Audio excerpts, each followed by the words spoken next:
Halo Sobat Sehat Immanuel dimanapun berada, kembali di Immanuel Podcast @Rumah Sakit Immanuel Bandung bersama saya Vivi. Sobat Sehat, ada timur, ada selatan, ada barat, ada juga utara. Selamat bergabung saya ucapkan untuk Sobat Sehat semua.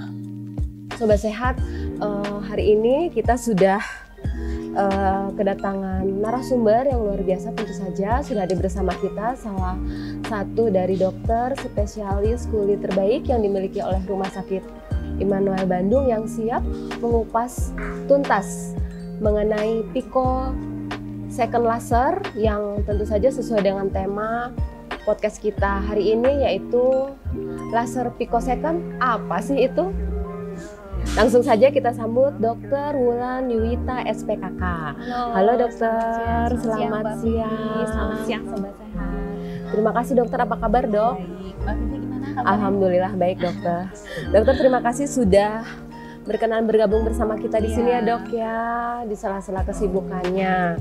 Nah dokter, seperti kita tahu bahwa di tahun 2023 ini tren laser menjadi salah satu primadona ya dok ya, betul. Yang banyak bermunculan karena bisa menjadi salah satu alternatif cerdas untuk mengatasi permasalahan kulit.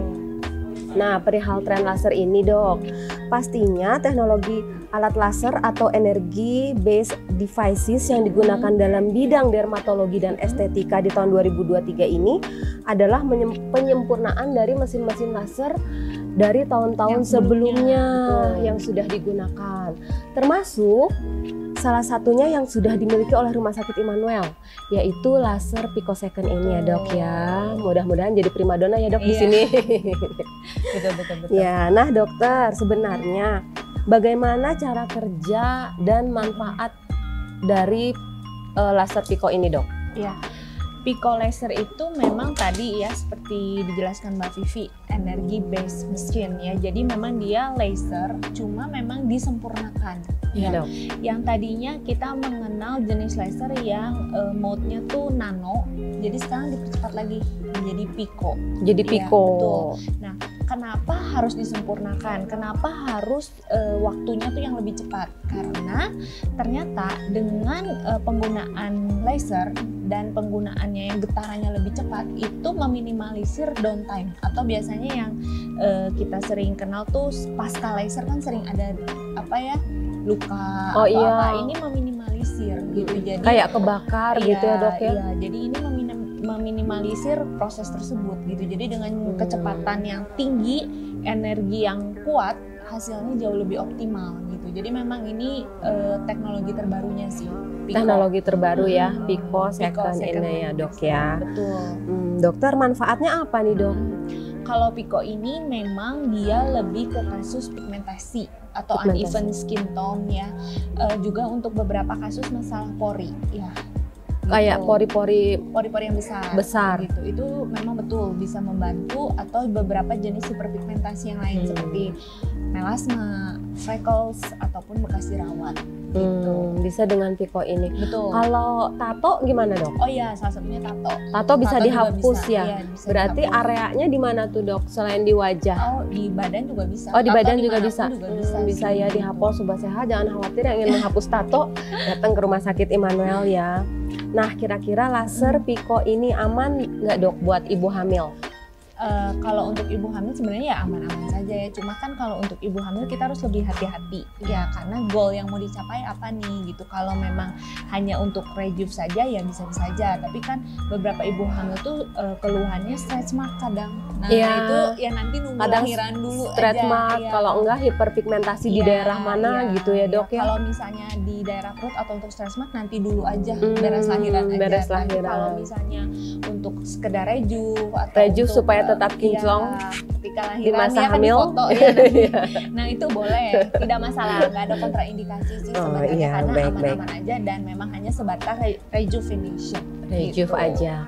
Nah dokter, sebenarnya sejak umur berapa boleh dilakukan treatment laser Pico ini dok? Sebenarnya Pico ini tidak ada indikasi usia, dalam artian ya indikasinya lebih ke masalah medis gitu. Kalau misalnya ternyata dia umur katakanlah 15 tahun dia ingin memudarkan, misalnya dia bekas jatuh perempuan di sini gitu ya, tidak masalah, bisa kita ya, piko gitu. bisa Jadi ya. lebih ke indikasinya indikasi medis, apakah dia hiperpigmentasi atau mungkin bekas jerawat, ya itu tidak masalah sih di usia berapapun. Ya mungkin juga bukan bayi juga ya Mbak Vivi ya, biasanya yang udah Yang ada masalah gitu sih kulit. puberti ya, Iya, jerawat gitu ya dok ya, bisa ya dok ya. Iya iya. Ada efek sampingnya nggak dok? Kalau efek samping mungkin ke lebih ini ya, downtime-nya pasca laser. Untuk laser tato, laser yang perlu ablatif ya, jadi lasernya yang lebih dalam itu memang kita bicaranya bukan efek samping ya, jadi ada downtime itu pasca lasernya apa yang terjadi ya, biasanya seperti misalnya baru dilakukan laser yang terlihat di muka kita itu apa? Kemerahan. Kalau untuk tato kadang dia luka dulu karena kan ada luka. Iya, kalau laser tato itu kan dalam ya pikonya, jadi kita harus mencapai kedalaman tertentu sehingga si tintanya dia memudar atau rusak lah tintanya, jadi otomatis dia biasanya ada luka dulu gitu. Oh iya iya. Nah dokter, untuk mencapai hasil yang diinginkan, kira-kira ini harus melakukan berapa kali treatment? Tergantung juga untuk jenis keluhan pasien ya. Kalau misalnya untuk rejuvenation dia tidak ada batasannya, jadi sebulan sekali akan lebih baik. Sebulan sekali boleh ya. Untuk rejuvenation pori-pori itu tidak masalah. Kalau misalnya tato biasanya kita butuh 6, 8 bahkan sampai 10 kali. Gitu setiap kan. Diulang selama sebulan. Per bulan. Karena tato itu lumayan PR ya.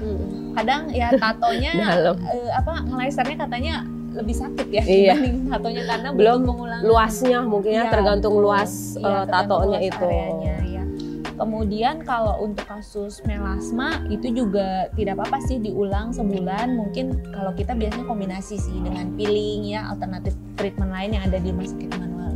Baik dok. Nah soal tadi apa sih kalau rejuve ya dok ya, kalau kan suka ada yang bekas jerawat itu bopeng gitu bisa.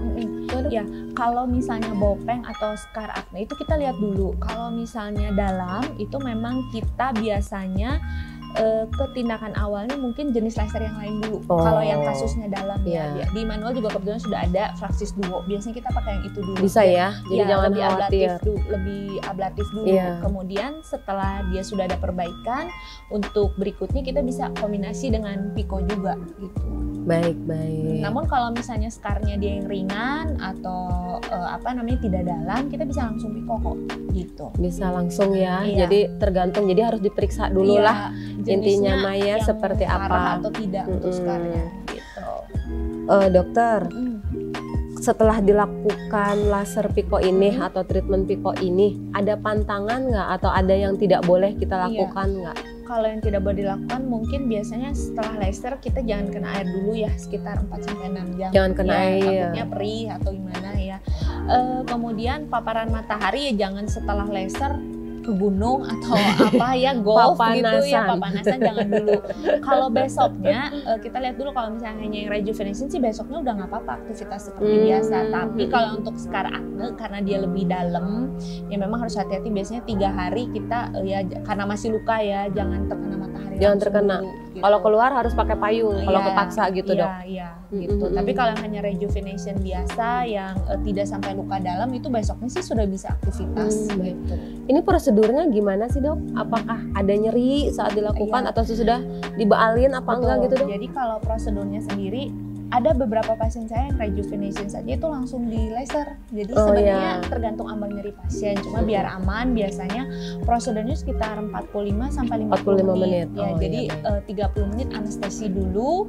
Tindakannya sih 15 menit sampai 20 menit. Atau beberapa pasien yang buru-buru yang hanya rejuvenation biasanya kita langsung tindakan sih tanpa dianestesi, tanpa ini tergantung. Betul, karena itu yang tadi teknologi Pico ini ke pasien lebih nyaman, tidak seperti yang laser-laser sebelumnya gitu. Iya, baik. Enggak ada efek alergi gitu dok atau apa? Oh iya, beberapa pasien karena ini getarannya cepat ya. Ada beberapa pasien saya yang memang dia punya riwayat alergi. Ya saya juga salah satunya punya riwayat urtika. Jadi karena getarannya begitu cepatnya, dia ada timbul kayak lesi urtika gitu ya atau kaligata, tapi itu tidak masalah. Satu, tidak mempengaruhi hasil. Cuma memang setelahnya agak gatal, cuma dengan minum obat anti gatal sih saya fine aja gitu. Dan anti gatal nggak masalah ya dok ya. Bukan bukan hal yang fatal gitu. Jadi hasilnya pun tetap baik dan bagus gitu. Ya, ada berdarah-darah nggak dok? Merah Kalau berdarah-darah yang gitu? scar acne iya. Oh, Karena scar kita acne kan iya. harus mencapai kedalaman yang Karena lebih dalam ya. Betul. Gitu. Lebih merah lah, bukan sampai yang berdarah. Oh iya, gitu. maksudnya merah gitu kayak. Merahnya dia lebih terang lah gitu Iya, ya, karena iya. lebih dalam. Tapi nggak masalah ya dok ya. Nah, Iya. dok kadang-kadang nih dok setelah dilakukan treatment laser ini ada yang tidak membaik, itu kenapa dok? Nah, dilihat juga karena memang yang harus kita edukasi ke pasien itu laser itu bukan segalanya ya, dalam artian home treatment itu juga penting. Penggunaan sunblock dan beberapa krim Skincare. malam. Iya, skincare ya, terutama krim malam sih.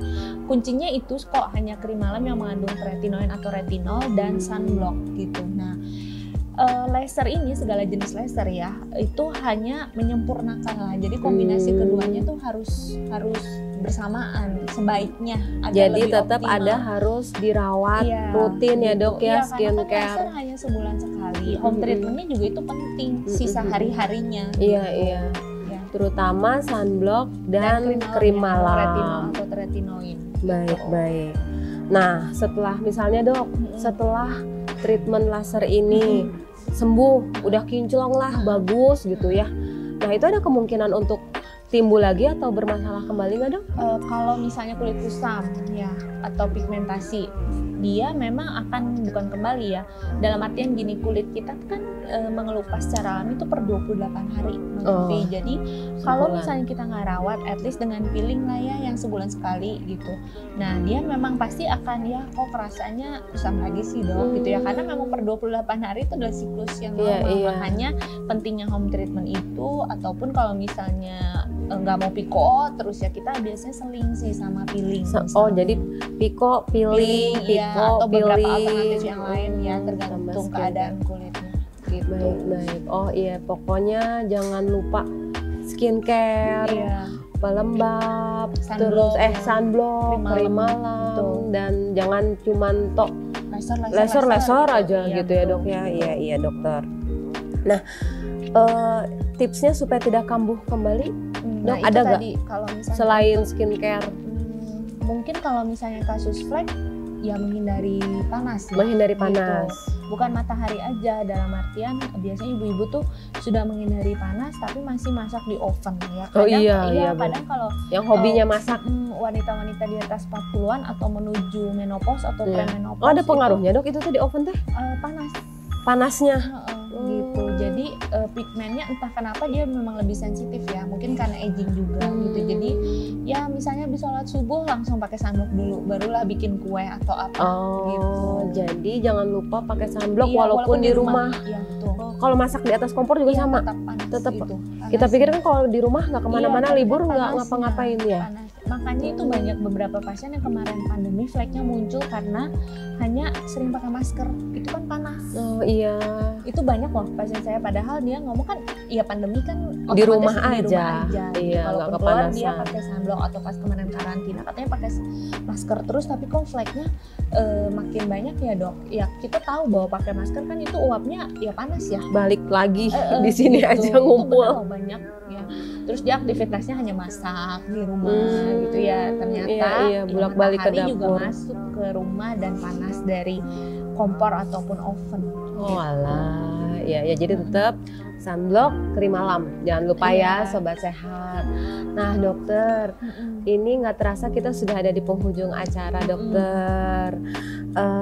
Sebelum pamitan, kira-kira ada closing statement kah dok yang ingin dokter sampaikan kepada sobat sehat? Ya kebetulan karena Piko ini lagi digandrungin banget ya. Iya, lagi ini tren. Jadi primadona. Harga bervariasi juga gitu.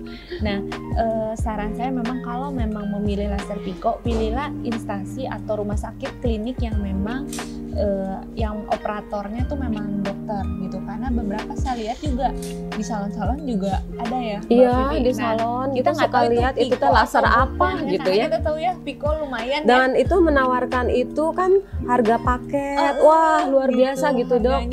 Harga miring banget gitu dokter. Pasien berhak tahu laser yang dilakukan adalah memang jenis laser Piko.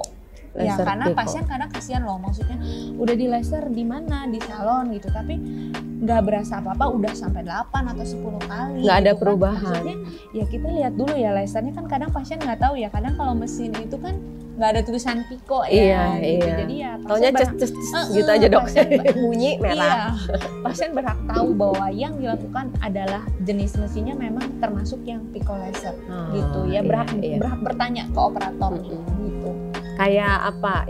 Inform consent kalau di sini ya dok ya, dikasih informasi jelas dulu. Oke, Iya. gitu. Ini kalau beberapa pasien kalau di klinik estetik tuh udah sampai bertanya, ini mesin Piconya mereknya apa, buatan Oh gitu apa? ya. Ya nggak apa-apa karena itu hak pasien. Dokter juga harus hafal berarti mereknya. Udah hafal ya. Udah hafal.